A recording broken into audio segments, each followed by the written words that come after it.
Amigos telespectadores da Rede Vida de Televisão e do programa Páginas Difíceis da Bíblia. Nós, na semana passada, ficamos praticamente na consideração dos 7 helenistas cristãos, chamado a presidir os cristãos judeus de língua grega. Falamos, sobretudo, do protagonista Estevão. Anselmo, tem a palavra. Bom dia, Padre Fernando, bom dia a você que dominicalmente nos acompanha aqui através do nosso programa Páginas Difíceis da Bíblia. E hoje, Padre, a gente quer falar um pouquinho sobre o discurso de Estevão, este homem que exerceu um grande protagonismo aqui entre os 7 homens citados pelo autor dos Atos dos Apóstolos.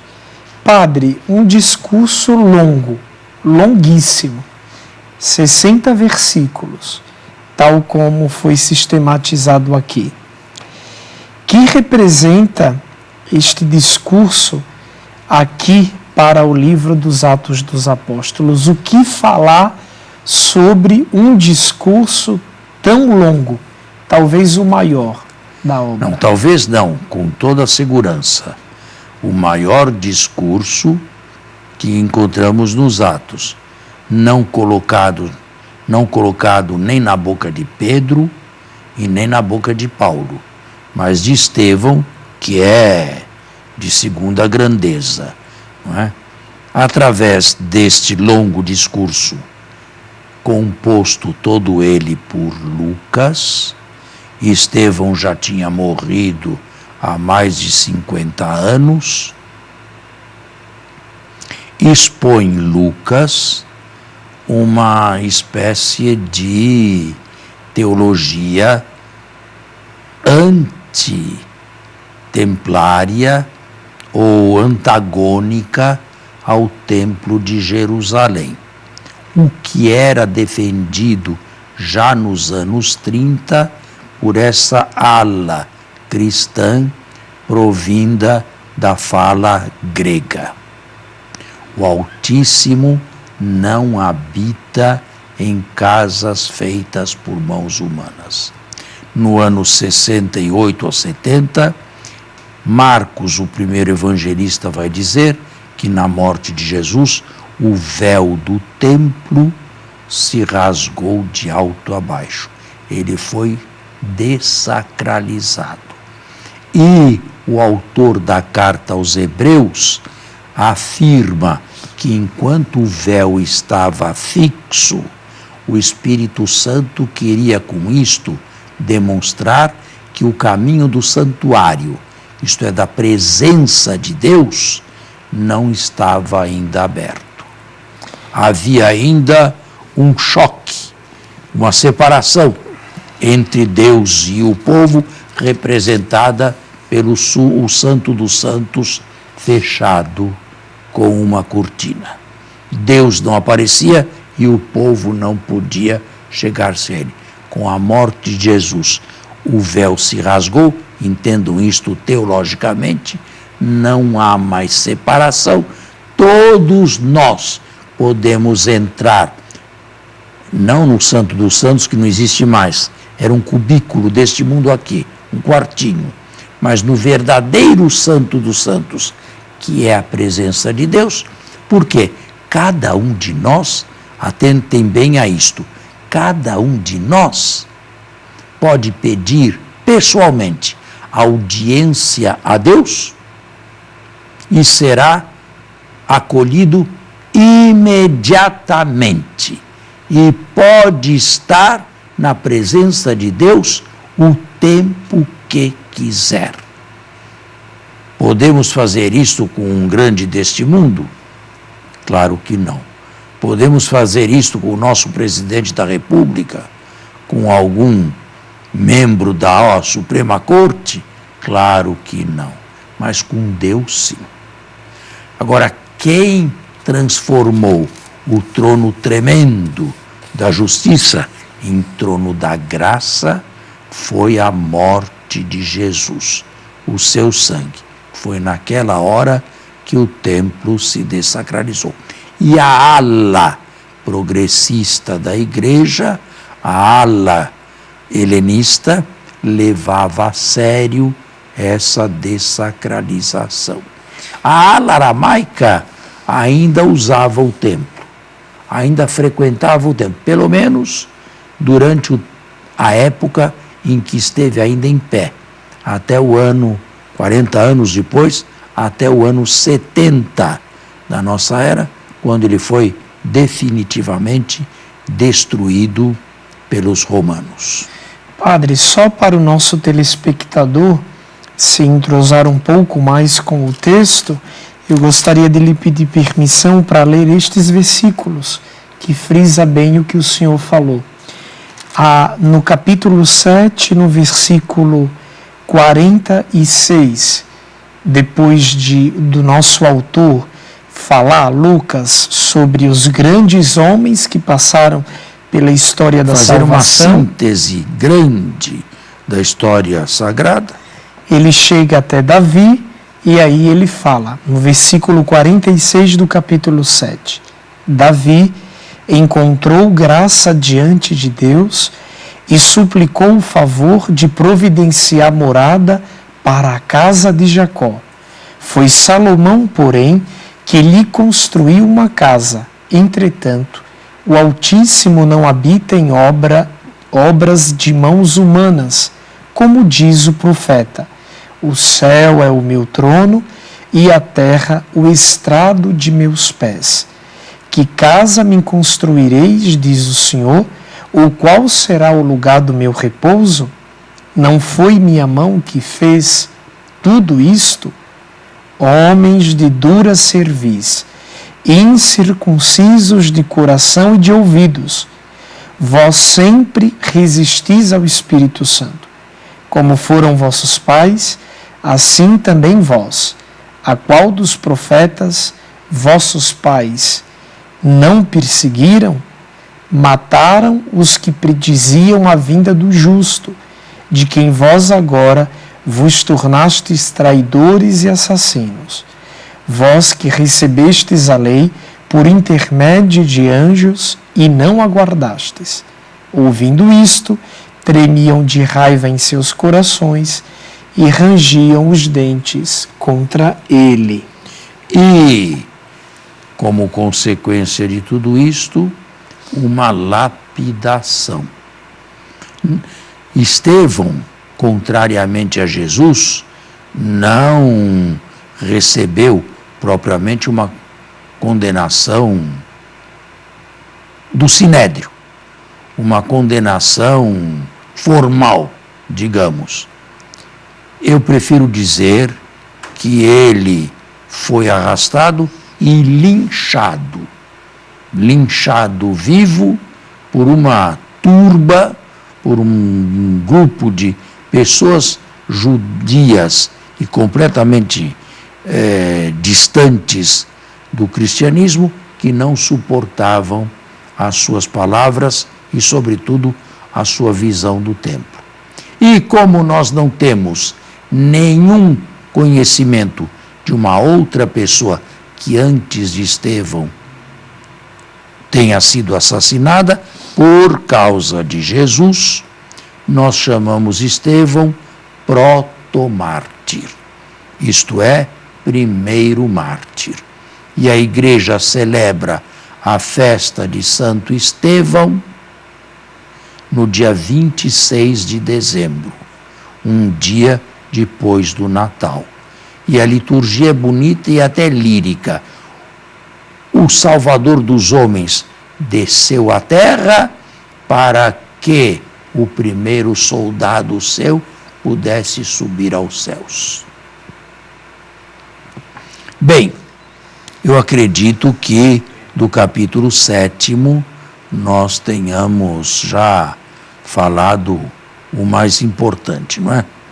Sim. Agora, Sim, diga. Entra aqui, ainda na conclusão do capítulo, padre, nos últimos versículos, a presença de Saulo. Saulo entra aqui como aquele que apoiou o movimento de matar o Estevão, né? Agora, Paulo afirma que perseguiu a igreja, a comunidade, mas nunca diz que assassinou ou que esteve presente e aprovou o assassinato de Estevão. Portanto, nós não sabemos exatamente o que Lucas quis dizer com este versículo. Simplesmente literário ou introdutório de Paulo para o leitor, nós não sabemos. Certo? Agora, no capítulo 8º, você vai ver a grande perseguição. Mas nós vamos fazer um intervalo e voltamos a ela. Para finalizar aquilo que o senhor falou sobre o discurso, então nós não sabemos, do ponto de vista literário, ao certo, porque a figura de Saulo foi introduzida aqui. Não, literalmente está aí. O problema é saber se historicamente Paulo tomou algum partido, ou realizou alguma coisa, ou lançou alguma pedra em Estevão. Em programas passados, a gente viu que ele descende de igreja de Antioquia, Paulo. Não, ele era da Cilícia. Não, mas enquanto judeu, ele não frequentava ali Ele estava em Jerusalém, numa escola farisaica, rabínica farisaica, mas ele era oriundo da Cilícia, atual Turquia. Tarso, na Cilícia, era a sua cidade natal. E depois, ele nunca frequentou nenhuma sinagoga na região da Antioquia? Deveria ter frequentado muito em Tarso, como helenista. E depois, para completar os estudos do farisaísmo, ele se transferiu, jovem ainda, para Jerusalém. É porque... E estudou com o grande Gamaliel. Do contrário, como entender a presença dele aqui com Estevão? Não, o Lucas quer simplesmente antecipar, quer simplesmente colocar a figura no horizonte, de que vai falar depois longamente. E aqui entra então agora o grande tema da perseguição. Mas leia, por favor, o capítulo 8, os primeiros versículos. A partir do versículo 1 do capítulo 8. Ora, Saulo estava de acordo com a sua execução, a de Estevão, né? Naquele dia desencadeou-se uma grande perseguição contra a igreja de Jerusalém. Todos, com exceção dos apóstolos, dispersaram-se pelas regiões da Judéia e da Samaria. Você não percebe uma incongruência aí? Todos, com exceção dos apóstolos. Por que não mexeram nos apóstolos? Quando se quer acabar um movimento, a primeira coisa é pegar a cabeça dos principais. Pegar os líderes, né? E por que não mexeram nos apóstolos? Por quê? Porque o problema não era propriamente o messianismo aceita a Messias. O judaísmo era polimorfo. E um grupo a mais lá dentro não faria mal nenhum. Todos aqueles diz respeito aos helenistas, não eram antitemplários. Então, o problema aqui não é com os helenistas, não? O problema foi só com a ala helenista. Então, agora quiseram massacrá-los por isso. Se falam coisas que a eles soam blasfemas, não é? Mas aqui, então, quem desencadeou essa blasfema tamanha foi o Estevão. Bom, pelo discurso que acabamos. Pelo que falava. O discurso foi criado. Por quanto tempo exerceu Estevão o ministério? Nós nunca saberemos. Mas certamente atiçava os ânimos, né, falando deste jeito. E a perseguição veio contra eles, contra essa ala, e foi uma perseguição providencial. Por quê? Porque Jesus não havia dado no começo dos Atos até, uma orientação: sereis minhas testemunhas em Jerusalém, na Judéia, na Samaria e nos confins do mundo. Mas a igreja não saía de Jerusalém. Muito bonitinha, muito unida, segundo Lucas, muito fervorosa, mas se esqueceu da expansão. E a perseguição, nesse aspecto, foi providencial, porque se não quiseram sair por bem, saíram por mal. Pela dor. E saindo, levaram o anúncio do Evangelho para onde caminhavam. Pode continuar a leitura. No versículo 2, entretanto, alguns homens piedosos sepultavam Estevão, fazendo grandes lamentações por ele. Mas não diz que são os 12. Homens piedosos, de que ala? Quanto a Saulo, devastava a igreja, entrando pelas casas, arrancava homens e mulheres e metia-os na prisão. Entretanto, os que haviam sido dispersos iam de lugar em lugar, anunciando a palavra da boa nova. Foi assim que Filipe, tendo descido a uma cidade da Samaria, a eles proclamava o Cristo. Está vendo? Agora a Samaria entra. Antes não entrava. As multidões atendiam unânimes ao que Filipe dizia, pois ouviam falar dos sinais que operava, ouviam-nos pessoalmente. Mas não servir à mesa. De muitos possessos, os espíritos impuros saíam, dando grandes gritos, e muitos paralíticos e coxos foram curados. E foi grande a alegria naquela cidade. Isto. Então o raio da ação pastoral começa a se elasticizar. Muitos foram para Antioquia. Aí nesse mesmo capítulo se fala disto. E lá também se expande. De início, falavam apenas a judeus gregos. Mas alguns dentre eles falaram a pagãos também. E o efeito era o mesmo. Eles começaram a perceber que, com a mesma docilidade que os judeus gregos recebiam o evangelho, os pagãos também começaram a receber. E como é que percebiam isto? Pela adesão ao movimento? Pela expulsão de espíritos, pela recepção do Espírito, pela alegria incontida, pelos louvores a Deus, numa palavra, pelos carismas que recebiam. E que para eles, os chefes, os responsáveis, era sinal visível de que Deus agia nos corações daqueles pagãos ainda, ou já. Então aqui, padre, a gente já encontra um germe profundo, né, daquilo que na igreja ainda hoje é muito latente, sobre a missão, né? Quer dizer, esse é o papel do missionário, e não só do missionário. A igreja nasceu missionária.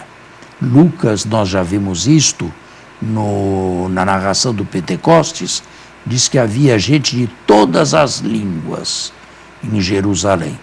Isto aqui pode ser entendido mais teologicamente do que historicamente. Historicamente havia também, mas Lucas dava mais ênfase ao nível teológico. Isto é, a igreja já nasceu falando todas as línguas. A igreja já nasceu com a finalidade de abraçar a todos os povos. A única coisa que fez no passado, mas que não faz mais no presente, é o famoso, o quê?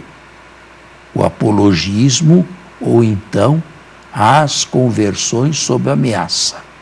Nós damos a isto o nome de proselitismo. Isto é, ameaçar você se não entrar na igreja, Ou então o contrário, enchê-lo de bênçãos divinas e fortuna na terra, se tornar cristão. Isto significa fazer proselitismo. A igreja fez isto no passado, não aí nos Atos ou na Bíblia, mas na história da igreja houve proselitismo. Não se lembra de Carlos Magno? Ou se batizava ou cortava-lhe a cabeça. Mas cada homem é fruto da sua época também. Pois né? Hoje, comunidade, graças cada a Deus, povo, a igreja né? não faz isso. E o Papa Bento XVI afirmou, e muito justamente, que a igreja deve crescer por atração. Isto é, pelo testemunho de nós sacerdotes e de vocês fiéis, é assim que nós devemos atrair para a igreja. Mas nunca por aliciamento, nem por ameaça. O que faz é aceitas, né? Porque a teologia da... Eu ia perguntar, porque assim, aqui nesses versículos, volta e meia, os espíritos imundos são expulsos, os milagres acontecem, as curas também, e é um show que hoje a gente presencia muito nas igrejas de cunho neopentecostal. É. Só que aqui tinha o quê do evangelho, e hoje a gente vê o quê da prosperidade, né? E o quê da corrupção também. Infelizmente. Infelizmente, para alguns, ou diversos, descobriram que a religião é um negócio rentável. Dá dinheiro. Dá dinheiro. Abre uma porta de garagem aí e você recebe dinheiro. E mais, é isento de imposto. Está vendo? Bom, isto para mostrar que agora, a partir do capítulo 6, as informações não são mais de Jerusalém. Lucas as recebeu oralmente, por via oral, mas de Antioquia. E que agora a ala helenista vai predominar, quer seja na bonança, quer seja na perseguição. Como é o caso da perseguição. A igreja de Jerusalém vai continuar um pouco, mas murchando sempre mais, e a igreja de Antioquia se abrindo sempre mais ao Evangelho e, sobretudo, à missão entre os pagãos. Depois nosso voltará. programa chegou ao fim, padre. Chegou lamentável. Ao fim?